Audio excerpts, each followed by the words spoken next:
Dalam dunia balap, ada momen-momen yang melampaui batas. Ada balapan yang tidak hanya menguji kecepatan, tetapi balapan ini malah menguji ketangguhan mental, keberanian, dan keteguhan hati para pembalapnya. Dan jika ada satu balapan yang mewakili semua itu, tidak diragukan lagi. Jawabannya adalah Daytona 500. Daytona 500 bukan sekedar balapan pembuka musim NASCAR. Ini adalah panggung megah di mana mimpi bisa menjadi kenyataan atau hancur berkeping-keping dalam hitungan detik. Daytona 500 berbeda dengan motorsport lainnya yang biasanya akan dijadikan balapan penutup musim dengan acara terbesar mereka. Daytona 500 justru menjadi sorotan di awal musim.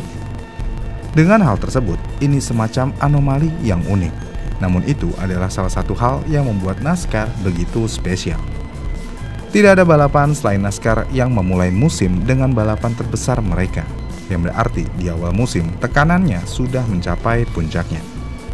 Ini berbeda ketika zaman dulunya. Daytona 500 bukanlah balapan pembuka musim. Bahkan balapan ini dulunya hanya menjadi salah satu dari sekian banyak agenda dalam kalender NASCAR.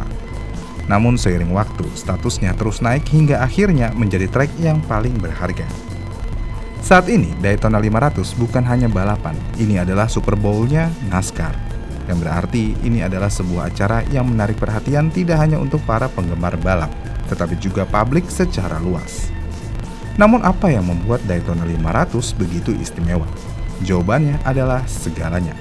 Mulai dari sejarahnya yang panjang, momen-momen dramatis yang terjadi di lintasan, hingga cara balapan ini dapat menentukan warisan seorang pembalap. Dan kemenangan di sini bukan hanya soal trofi, ini adalah soal keabadian. Bayangkan, kalian menjadi Trevor Bayne yang menang Daytona 500 di usia 20 tahun.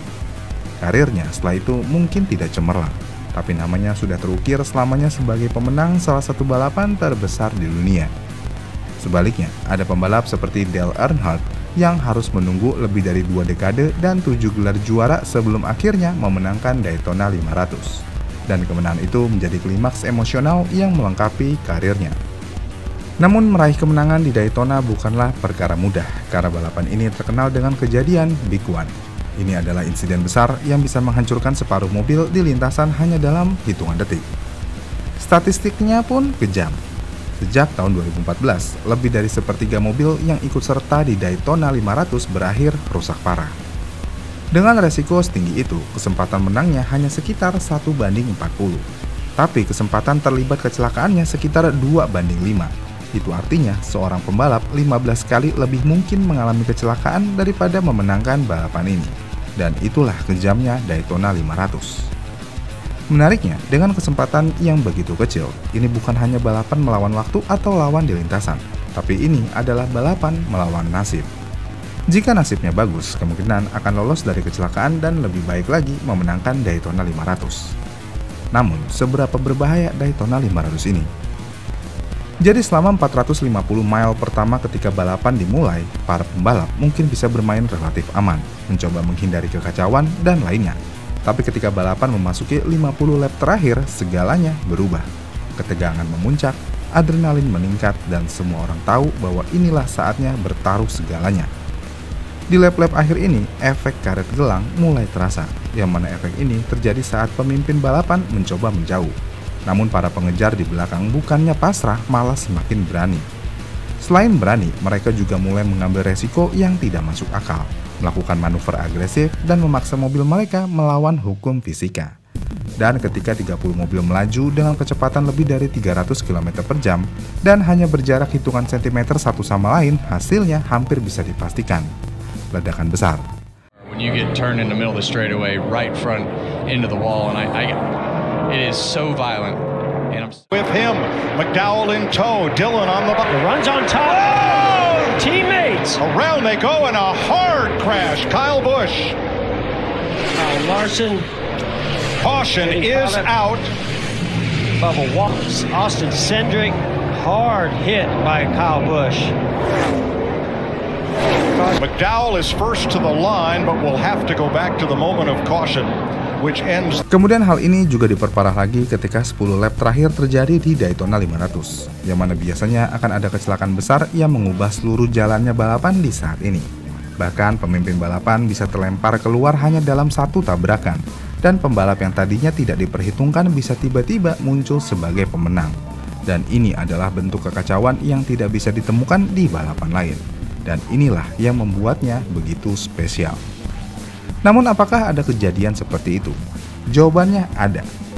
Contoh nyatanya kita bisa melihat Ross Chastain. Ross Chastain hampir memenangkan balapan, namun sayangnya dia tersingkir akibat manuver blok yang terlambat. Kemudian ada contoh William Byron, yang akhirnya menang di bawah yellow flag setelah kekacauan di lap terakhir. Bahkan ada kasus lainnya seperti Michael McDowell yang meraih kemenangan pertamanya di NASCAR setelah tabrakan dahsyat di lap terakhir yang menghancurkan peluang semua pembalap favorit. Namun dari semua insiden, yang paling membekas tentu aja kecelakaan Ryan Newman pada tahun 2020. Di lap terakhir, hanya beberapa meter sebelum garis finish, mobil Newman terbalik dan dihantam mobil lain dengan kekuatan brutal. Dan itu adalah malam yang mengingatkan semua orang betapa berbahayanya balapan ini.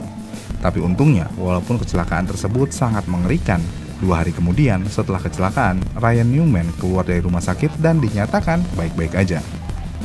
Daytona 500 adalah balapan yang sangat brutal, tapi balapan ini sangat penting. Kenapa? Mau bagaimanapun, ini adalah balapan yang bisa mengubah seorang rookie menjadi legenda dalam satu malam. Ini adalah balapan yang bisa menjadi puncak tertinggi dalam karir, atau mimpi buruk yang menghantui sepanjang hidup. Dan ini adalah balapan yang memaksa para pembalapnya mengerahkan segalanya, fisik, mental, dan keberanian demi satu kesempatan mengangkat trofi Harley Jr. Jadi saat kita menonton Daytona 500, kita tidak hanya menyaksikan balapan, tapi kita sedang menyaksikan manusia melawan batasan mereka sendiri. Kita menyaksikan pengorbanan, tekad, dan keinginan untuk menjadi bagian dari sejarah. Karena pada akhirnya itulah yang membuat balapan ini lebih dari sekedar ajang motorsport.